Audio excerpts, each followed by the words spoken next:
What's up mga kabrati? Welcome back to my channel. And for today's video, ang topic natin ay tungkol sa pagkakapirahan. Naisip ko pong gumawa ng ganitong content ngayon dahil po sa ating sitwasyon. For sure, lahat naman tayo naka-experience nitong bad weather na to dito sa Pilipinas. At marami pong lugar ay hanggang ngayon ay baha pa rin. Dahil alam ko po ay marami po sa atin ang nangangailangan po talaga ng tulong.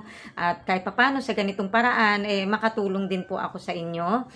Sa panahon po ngayon na meron po tayong calamity, dito po kay Pag-ibig Fan, meron po silang ino-offer na pwede tayong mag-apply ng Pag-ibig Calamity Loan. Ang maganda po dito ay mas mababa po yung interest nito at meron po tayong option na pwede nating bayaran ng 1 year, 2 years, or 3 years para hindi po masyadong mabigat sa atin.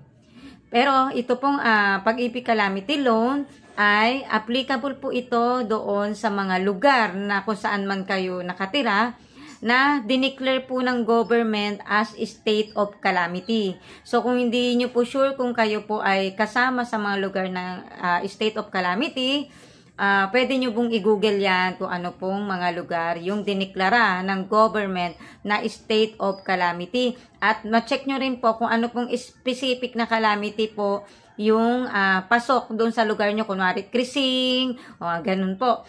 And then, dapat po ay kayo ay active member ni Pag-ibig. Dapat po may hulog po kayo sa Pag-ibig at active para po kayo ay ma-approve sa Pag-ibig Calamity Loan. At kung paano at kung pasok po kayo to sa mga criteria na nasabi ko, ayun, simulan na po natin kung paano po mag-apply ng Pag-ibig Calamity Loan through online.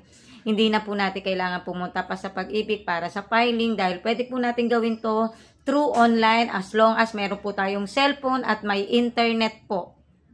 Isa pa po sa kailangan i-consider pa nag-a-apply po ng Calamity Loan ay dapat po updated po yung address natin sa Pag-ibig. Ibig sabihin po, kung nag-a-apply po tayo, kung tayo po ay nakatira sa Rizal, dapat po yun po yung address natin sa Pag-ibig. Dahil ang ina-apply po natin ay calamity po na pasok doon sa area natin. Simulan na po natin. Punta lang po kayo dito sa Google. And then, ay i-type lang po natin ang www.pagibigfan.gov.ph. Ayan, checking your browser po. Ayan, antayin nyo lang po yan. Importante po, okay yung internet natin ha. Para po hindi po siya mag-lag. And then, itik nyo lang po itong parang square na to. Itik nyo lang yung box. And then, I accept. Para po doon sa mga hindi pa po naka-register dito sa Virtual Pag-ibig, kailangan nyo po muna mag-register. Ito pong screen na to na nakikita nyo. Pwede nyo pong puntahan itong parang 3 lines na to. And then, punta po kayo sa member. And dito po, ang puntahan nyo yung nandito sa dulo, yung may Virtual Pag-ibig.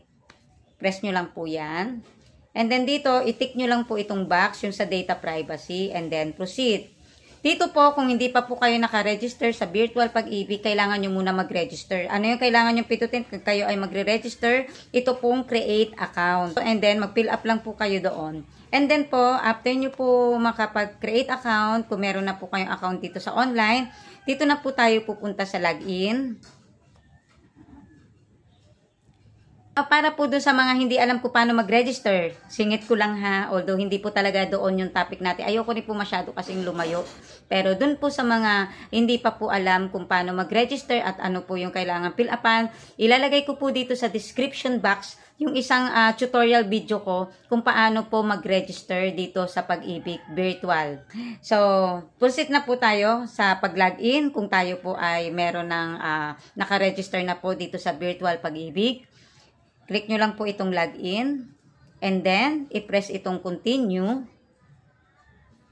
Dito po sa email address, kung ano po yung na-register natin sa Pag-ibig, dun sa online natin na registration, yun po ang ilalagay natin dito. I-hide ko lang po yung mga personal info ko po dito ha, for privacy lang din po. So, ipasok nyo rin po dito after ng email address yung inyong password.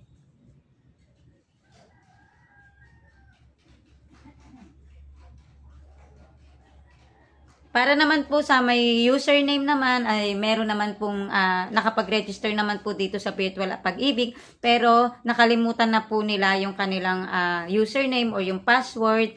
As long as yung email address kung ano po yung niregister nyo sa Pag-ibig na email address ay nabubuksan nyo pa po, pwede nyo pa rin pong ma-activate or ma-access ang inyong Virtual Pag-ibig basta nabubuksan nyo pa ang inyong email address na kung ano yung email address na na-register nyo sa Pag-ibig. Ang gagawin nyo lang po, nakita nyo itong I forgot my password, i-click nyo lang po yung I forgot, and then may lalagay lang kayo dyan email address nyo, and then magsisend po sila sa email nyo kung paano nyo mariretrieve. So, hindi nyo na pa kailangan pumunta sa Pag-ibig pagka ganun po yung case. Pero kung wala na po talaga yung, kahit yung email address na na-register nyo ay hindi nyo na nabubuksan, that's the time po na kailangan nyo pong pumunta sa Pag-ibig para po ipa-update po yung inyong access sa Virtual Pag-ibig. Okay, kung proceed na po tayo ngayon dito sa login, kung nailagay nyo na yung email address nyo and then yung password nyo, proceed po dito, i-click nyo lang po ang login. Sa mga hindi sigurado kung sila ay ma-approve sa Pag-ibig, dito pa lang po sa filing nyo ng Pag-ibig Calamity Loan, malalaman nyo na agad, applicable pa. Kasi dito, kapag hindi sa'yo applicable, hindi ka hayaan ni Virtual Pag-ibig Portal na proceed ng filing. And then, dito nabuksan nyo na si Virtual Pag-ibig. Meron kayong makikitang tatlong lines dito sa may upper left corner. I-click nyo lang po yan. And then, punta po kayo dito sa Calamity Loan. I-click nyo po itong apply. Meron po kayong existing na Calamity Loan before. Makikita nyo rin po sa taas. And then, proceed po tayo sa apply now. Dito po lalabas yung long term. Gusto nyo po ba 12 months to pay lang? 2 years o 3 years to pay? O, i-choose nyo po dyan at i-choose nyo rin po dito, wag po tayong magkakamali kung anong specific calamity po yung ina-apply natin. Yung qualified po yung lugar natin na idineklara ni government. Kasi pag nagkamali po tayo dito, pwede po ma-disapprove. So, ngayon po, kung na-choose nyo na po kung ano yung prefer nyo, may makikita kayo sa babang total savings. Ito po yung total na laman ng Pag-ibig nyo. Ito po yung kabuuan na nai-contribute nyo sa Pag-ibig at nakalagay din po dito yung number of contribution, kung ilang months na po yung hulog nyo, at ano yung loan entitlement nyo. So, lalabas din dito yung amount kung magkano yung pwede mong ma-loan. Pero, dito po sa less aggregate loan balance, kung may nabibigay po kayong gano'n, ibig sabihin, meron po kayong existing na Pag-ibig, MPL. So, ang gagawin po nila dyan, ililess po nila yan sa pwede mong makuha. Hindi po ibig sabihin yan, i-offset po nila o mawawala na po yung utang nyo previously. Andun pa rin po yun at kailangan nyo pa rin pong hulugan. Ito lang po yung basis nila sa computation ng makukuha mong Pag-ibig Calamity Loan. Ililess lang po nila yung amount na yon. Pero existing pa rin po yon dahil kung hindi nyo pa po nababayaran yon. And then po dito sa merong maximum loanable amount, pwede nyo po kasing, makikita nyo dito kung magkano yung allowable na pwede nyo ma-loan sa maximum loanable amount. Tapos dito sa baba may desired loan amount.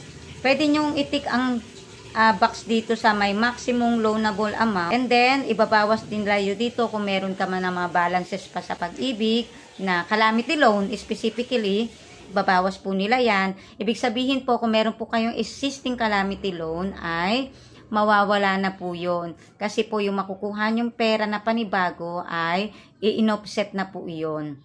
So, dito sa net proceed na makikita nyo, yan po yung actual na makukuha nyo kay Pag-ibig. So, wala pa pong loyalty card. Apply lang po kayo sa Pag-ibig pa ng loyalty card. Kasi, yung loyalty card po nila, yung ID po ni Pag-ibig, sa likod po niyan, nakalagay na rin po yan. Nakapartner po yan sa bank. Meron na kayong loyalty card, i-register nyo lang din po dito. Kung meron na kayong existing, i-choose nyo lang po kung ano yung loyalty card account nyo. And then, lalabas po kung anong bank yon. And then, puntahan nyo itong, i-tick nyo lang itong box na click here to indicate that you have read and agree to the Pag-ibig Fund Calamity Loan. I-tick nyo lang yan. And then, click ang submit. Kayo po ay employed. Yung employer po, abisuhan nyo na kayo po, yung sa HR, kung sino man po yung in charge po sa mga filing ng loan sa inyo, sa office, i-inform nyo na po si employer nyo na kayo po ay nag-file ng Pag-ibig Calamity Loan at kailangan niyang ma-approve para mag-proceed po yung process ni Pag-ibig. Kasi kung employed po kayo at meron po kayong pinail na Pag-ibig Calamity Loan, pero hindi pa po na-approve ni employer, through online din po ang approval niyan, ay hindi po yan magpa-process sa Pag-ibig. Hindi. So, kung na-approve na po yan, magno-notify din po sa inyo si Pag-ibig, makaka-receive kayo na ang inyong calamity loan ay na-approve na ni employer. So, doon na po magi-start si Pag-ibig ng processing. Usual po sinasabi po nila 3 days to 7 days. Pero sa experience ko, minsan 2 days pa lang, 3 days pa lang, nasa ATM card na o nasa loyalty card na. Doon naman po sa mga self-employed, voluntary, wala po silang employer, wala na pong kailangan mag-approve no na employer. Diretso po agad yun sa Pag-ibig for processing. Yan mga kabrati, thank you so much for watching my video at ingat po tayong lahat at stay positive pa rin po sa buhay kahit po marami po tayong nararanasang kalamidad ngayong panahon na ito. At kung bago ka lang dito sa aking channel, ay please do subscribe po. Dito po sa may baba ng video ko, may makikita po kayong subscribe button. I-click nyo lang po yan at pwede nyo rin pong i-share sa inyong mga mahal sa buhay para maraming din po tayong matulungan. Bye for now!